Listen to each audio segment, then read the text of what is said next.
Good evening. My name is Phil Koch. This is Aging with Attitude. Tonight we have Caroline Farmer, Yes. who is the Deputy Director from the Attorney General's office in Raleigh. Yes. Welcome back Thank to the you. show. You've I been on the appreciate show before. I have. I love it. Well, great. Nice to have you. Well, tonight, Caroline Farmer is going to talk about a few things, but she works with the North Carolina Department of Justice, right? Correct. Okay. And we're going to talk about some things that could affect seniors and families involved with seniors. Why don't you talk about some of the top complaints from your department that you hear about on a day-to-day basis? Well, we see a lot of phone scams going on. We've seen an increase in the computer-style scams, home improvement scams, even some charity scams. So we're seeing a lot of these trends, and they go up and down during the year. And as you can imagine, at the holiday season, it can go up. Yeah. So it just depends. Yeah. Wow.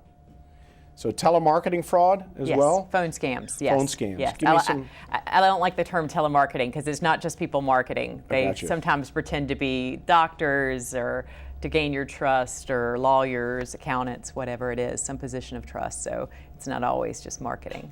Yeah, you see, even at our house, we seem to get them, but give us some examples of some of the more common, frequent ones. Great. The most common right now is the IRS scam, where they call up and pretend to be the Treasury Department. You didn't pay your taxes, there's a warrant for your arrest, Right. Criminal charges are going to be brought against you. And by the way, they do not call you when there's a warrant for your arrest. There's not a heads up, we're on our way. So you're safe when you get that call. And if you even believe them, you shouldn't call back. You should call directly a number you look up rather than calling the number that they gave you to call back. On that note, is it safe to say that no federal, state entity is going to call you if there's an issue? I mean, is that a blanket statement that's not true? Because most of it's in writing, right? Most of it's going to be in writing Yeah. first, and then there might be follow-up phone calls Okay. based upon that writing. But 99% of the time, no, they're Yeah. not going to call. So the better action is even when they leave a message, and very rarely do scam artists leave a message. So this is unusual that they left a message and a callback number. Right. But even when you think it might be true, you still need to look up the phone number yourself, and you need to call back the number you look up. Right. That's the safer way to handle it. The next most common one is the Microsofts. They pretend to be Microsoft, and that there's a problem with your computer, you're about to lose everything today if you don't do something immediately. And it scares people because, I'm an attorney, I'm not an IT person, so that, if there's something wrong with my computer, I go and get help. Yeah, right. So when somebody calls and says that there is a problem and you need to fix it immediately, a lot of people are nervous and just accept that. Yeah. Sometimes the versions will also just be blinking on the computer, so people think that there's an alert from their computer, and it's actually some sort of malware that's gotten onto their computer. But that's What is the goal for these scam artists on the Microsoft Windows? What are they trying to do? ultimately what Yeah. they're trying to do is to take over your computer. Oh, okay. And then they hold it hostage. We call it ransomware. They basically take over your computer, take everything and lock it up with an encryption key and make you pay money. And it's not just paying it on a credit card, you have to pay it in Bitcoins right now. That's the new technique, is to pay it in Bitcoins on I got online. one of those myself. Did you? I did about 3 weeks ago. I just deleted it, but it said something about Bitcoins, and I had to contact this company, otherwise I'd lose, and I just started laughing and deleted it. Perfect. Yeah, is that the way to handle it? I always delete it, yeah. I didn't know if I should like reach out to somebody like you and say, but I imagine there's somewhere in Russia, or not to take anything, but or some other foreign country that they're hidden in some cubbyhole somewhere doing this. Yeah, and they usually are. Most of the scams we're getting are out of the country. Yeah. So when people ask us why can't we arrest them, we don't have jurisdiction out of the country, and the government, wherever it is, has to allow us to get hold of that person, and they don't always help. Yeah. So Yeah, imagine. that's typically how it happens. So the Microsoft Windows, they call up, they say there's a problem with your computer, that you're going to lose everything. That's number two. The third most common is the medical alert. If the fallen and I can't get up, medical Yes. alert. They typically say that a friend or family member has purchased for you a medical alert, or that you have won a medical alert, and then they ask for your Medicare number. Oh, God. If you've won, then you don't need to give out your Medicare number. You see the confusion, and people are used to giving it out, and it's your Social Security number. Yeah. So, or it's your spouse's Social Security number. So it's private information, and that's not how you're going to get a medical alert based on need. So we really discourage, any communication. Sometimes they say that you have to pay the taxes and fees or the shipping and handling, and you should not have to pay for any of that. And on this issue of Social Security number, I mean, is there ever a time you should ever give your Social Security number over the phone? When you're calling a number you know to be right, Okay. then you can give out your Social Security number. Okay. If you know that you're calling the Social Security Administration, if you know that you're calling your accountant, you know that you're calling some, like if a doctor's office needs to pull your old records, Okay, you might gotcha. want to give them if they need it for this to pull the old records. Right.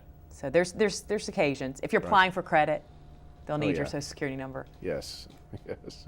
Experian.com. But not when they call you. Never when they call you. Only when you call them. Yeah. So what about the grandpa-grandma scam? That is the fifth most common scam that we have. Really? And yeah. How's that work? It's really, they've gotten really creative, because Yeah. the old version, so it's like, Grandma, Grandpa, it's me. Who? It's me, your grandchild. Billy? Yes, it's Billy. You gave them away, you gave them the name.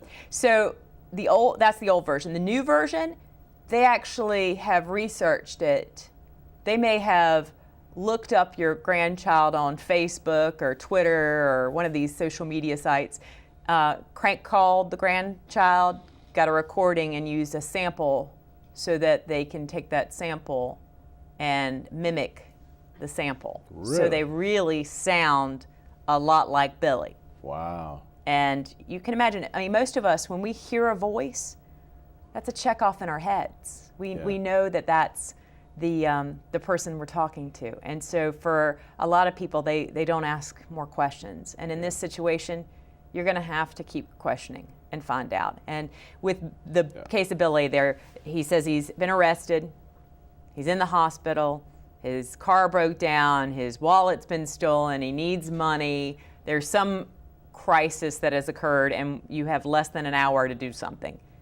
And I don't care what kind of crisis it is, you're going to have to stop and verify. Yeah. You cannot act on that, because it's just, they're getting better. Yeah, I would think so. It just hit me too. They could get on Facebook or another social media site and gather a tremendous amount of information, even from about a grandchild or a grandson, or before making the call, to make it sound even more real, like you say. Exactly. It's We all know shocking. people who put way too much information on social media sites. So, by the way, don't put out when you're going to go away for a trip, please. You can put pictures afterwards, not before or during, so nobody robs your house. But yes, exactly. People put way too much information, and knowing who your relatives are is pretty easy to find. Yeah. So that's concerning. So we want to make sure people know, with all of these scams, stop and verify. Let's talk, because social media is becoming, and I know that's not on the list of things, but are there things that you might recommend, going a little deeper into that we should not put on the site? Like, I've seen people put addresses, cell phones. Yes. I mean, I don't think that's such a great idea, but what would you think? No, it's not a great idea, because so many of our friends are not always computer savvy. Yeah. And so they click on things, they accept people as friends, they give thieves access to the information that's on Facebook. Yeah. So by putting an address, a phone number, I don't even know. A lot of information's already out there about you, but still, I would want to try to make it less easy for the thieves. Yes, yes. As a general rule. Yeah, exactly. Always a good Yes. answer. Yes. And you say, what are some of the other top complaints you get in your office over the last 10 years?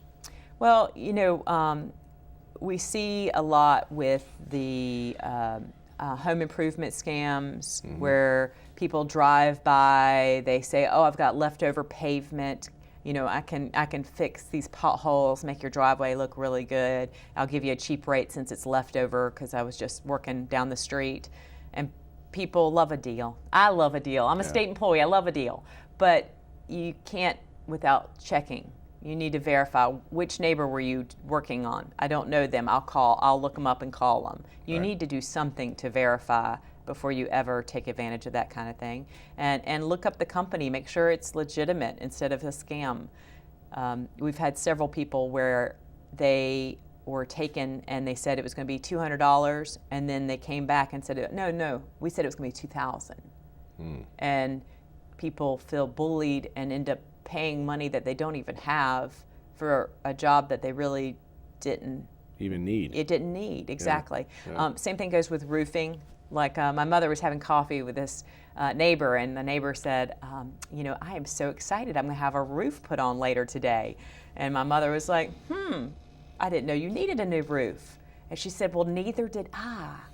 But this nice man stopped by and said I had a loose shingle on my roof and offered to fix it. And then he came down and told me I needed a new roof. Oh. And so my mom said, well, that's interesting. Nice. Yes. What do you know about this company? She said, did you get any other quotes? And she said, no, it was $20,000. I've never, had to do this for myself. My husband always handled it. So we had a police officer there to meet the roofer when they came. Really? Yeah. Good for you. Yeah. Wow. So that's the kind of thing that we call unfair and deceptive. And that's where the Attorney General's office gets involved, because they knew that this woman, because she was sweet and talkative and clearly had not been on her roof in years, didn't know the status of her roof. She hadn't dealt with these kind of things before, so $20,000 she was willing to pay. They were willing to charge it. Right. And the roof was about a $3,000 roof, not a $20,000 roof. Right. So that's the kind of thing we get involved in a lot. I even notice that some vendors will want to know where you live before they give you a quote. So we always get, and I think it's good business practice, personal or business, is to get 3 quotes no matter what we do across the board. Yes. But even when we do, I'll get vendors say, well, what's your address? And I know what they're doing. They're trying to find, in some cases, they'll do a Zillow. They can find from your address, Zillow.com, and find out the value of your house and the neighborhood you live in, and I strongly believe that can alter the cost of the quotation that they're giving you. Well, I think. It makes sense that it would. Yeah. And really what we tell people when they're going to have any type of home improvement is to get 3 quotes, but also, we've been trained to ask, are you licensed, are you insured? And they say yes. But no one stops to double check to make sure that they are actually licensed and they're actually insured. And so we give out resources at the Attorney General's office on how to make sure people know how to check licensing, making sure that they know to call the insurance company and get a certificate of insurance for during the time that they're doing work at your house. Because if they hit a water main and your house is ruined, you want to make sure that their insurance is paying for it, not yours. Yeah, excellent point. I own a couple businesses, and because of that, I always ask for a certificate of insurance, COI, and I always ask for a copy of their workers' comp generic statement. So I know that, God forbid, they come into my house and they get injured, not meaning to. Right. Well, it's going to cost me $250,000 to pay on their behalf because they didn't have workers' comp. Right. Which could happen. I mean, it's not likely, but it could happen, right? Yeah. That's a smart way to handle it. Yeah. It is. Or check with, contractors. There's associations out there you can check, no? Exactly, and that's really where you find out the licensing. Roofers typically are general contractors if they do over a certain amount of roofing. And so that's we tell them to check with the association to see about the licensing. So plumbers, electricians, a lot of these have to be licensed. So we want to make sure people actually check, because we're dealing with some things that we're hiring an expert. We really want to make sure that they are an expert and they're going to do the right thing to our house. And is it good too, I learned this the hard way, if their quote includes the cost of obtaining a work permit? Because I had work done one time, and the guy stuck me later with, oh, by the way, the work permit cost $600. Oh, whoa, wait a minute. You never told me that. Oh, well, that's just unspoken. No, there's not unspoken, and we argued about it. No, if there's a But, contract, then it's all in writing, and it's in the contract. It should be in the contract. Right, Well, that's my exactly. mistake. So that's why it's so important, even if it's just a handwritten layer of expectation, it's so important to put things in writing. And I know people feel weird about contracts. I understand. I mean, I'm a lawyer. I have to read these things. Right. But just laying out what your expectations are and knowing what's going to happen if something goes bad. You don't want to think about it going in, but you do. You need to think about how you're going to handle it. And I think it's important too to mention, a lot of our viewers are seniors and families of seniors, but like, I have a mother-in-law who's extremely independent. She's 92 years old. She's completely capable of making her own decisions, and she's at times concerned about getting my wife and her two sisters involved in reviewing things, until we kind of sat her down and said, look, it's not about you, it's another set of eyes. Right. Another set of eyes that can review things that, I don't care if you're 21 or 91, you could miss and somebody else could pick up on, no? No, we do this at the Attorney General's office. Yeah. We don't send out anything without having another set of eyes on it. Yeah. We do updates on the web, we do on the internet, we do updates on handouts and other things, but we do email alerts, and we always have someone double check the email alerts, because sometimes we think we see a not and we've written it without the not. Right. And that changes the whole dynamic of a message. So we really, it's a wise piece of advice for everyone to have another set of eyes look at things. And that's really what we tell folks for home improvement, is to ask around, have other people check. Same thing with investments. I know that you've had the Secretary of State on here before, and with the investments, we tell people that they need to ask somebody for a second opinion, because typically the person who's selling the investment is the one that is making the money off the investment. Right. That's even if not it's always not directly, it's indirectly. Correct. Yeah. So with all of these scams, it's the same thing. That's why double check when you get a call, double check when you get an email, and that's one of the problems we're seeing, is people clicking on links in emails. So. And it probably would be good too to ask for references, no? Oh, definitely. Yeah. Definitely. And then make sure that they are legitimate references. Yeah. Not their friend. Yes, exactly. Exactly. beside them, yeah. Exactly. So, but we are seeing a trend with the home improvement scams as well. Okay. And then charity scams, that's also big. Yeah. They call up and say, right after the Paris bombing, we'll see scams where they ask for donations. And I want people to be giving. I want people to donate. I just want to make sure you check the charity out and don't donate over the phone, because there's no way to know. Call ID can be faked, so it could be anybody. Right. What about the Better Business Bureau? Their local, should that be a venue they should check out vendors about? I encourage people to check it out at the Better Business Bureau. They have both charities on there. They also have businesses, so it's a good resources. For others, there's for the charities, there's also Charity Navigator. There's Charity Watch. There's other organizations online that monitor charities as well. The Secretary of State's office monitors charities as well. So there's other resources, but the Better Business Bureau is quite easy to use. Yeah, it's good, because I'm on the Better Business Bureau, and if there's ever an issue or a complaint, it'll list it out, and you can read all about it. It's great. Yeah, and a complaint's not a problem. Yeah. If a business has been in business long enough, there's going to be a complaint. Yeah. How they handle it, that tells you a lot about the business. Yes. It really does. Yeah, good. And get 3 quotes, as you mentioned. So roofers, so there's associations for almost all the major home repairment type companies out there. Yes. I mean, the licensing entities is really what we're talking about. The professional boards that have set rules and requirements for licensure. Right. And that's who you need to check with. Because it's easy for me to say, oh yeah, I've got a license. If you're, it's not like it's a license that you can pull out. So for a lot of people, they just trust them. What about these people that come through we all know what we're talking about.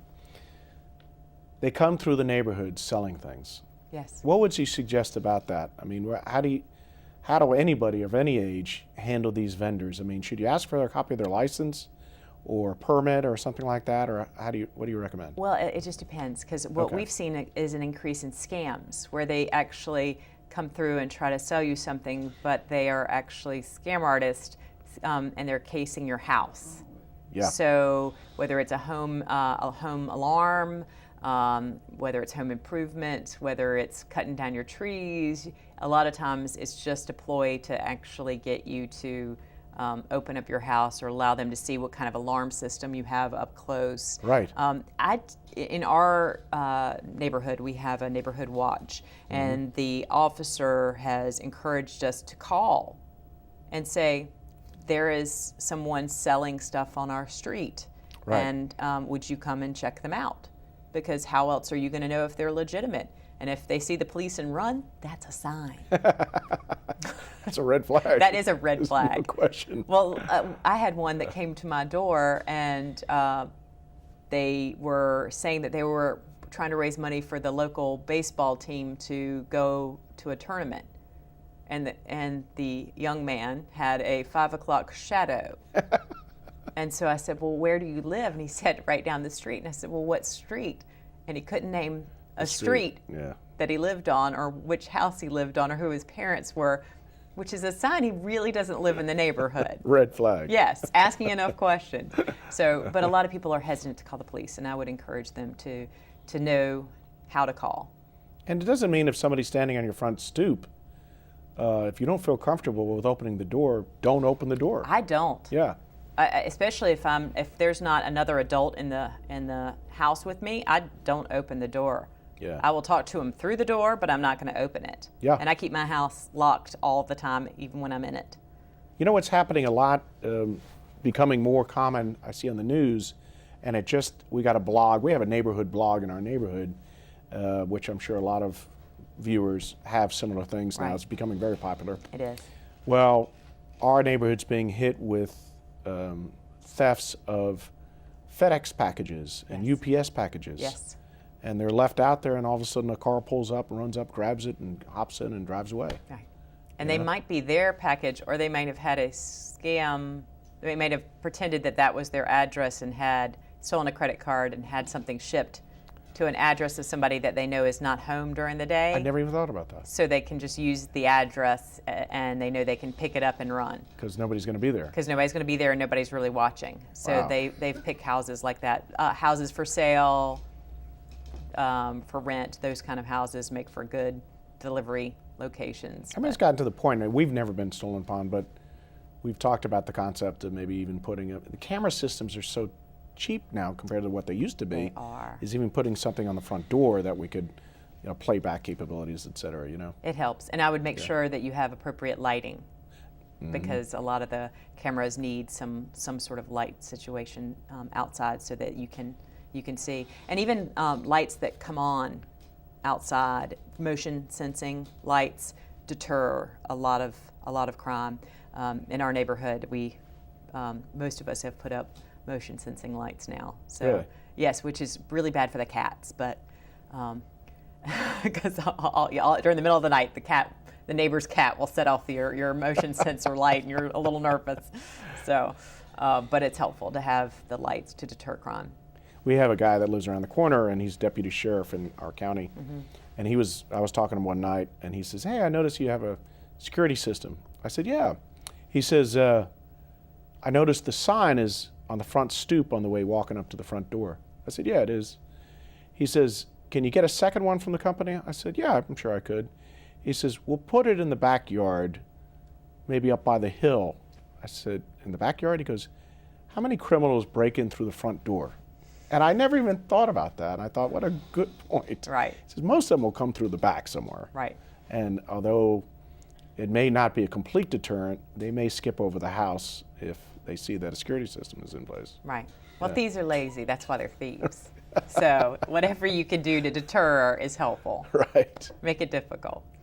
Well, let's talk about ID theft. Okay? Yeah. Tell us how that happens and how we can try to protect ourselves. I will say we've had an increase the last couple of years because of Wi-Fi, passwords, and emails, and clicking on links in emails. Right. And now, like my parents, they're in their 80s.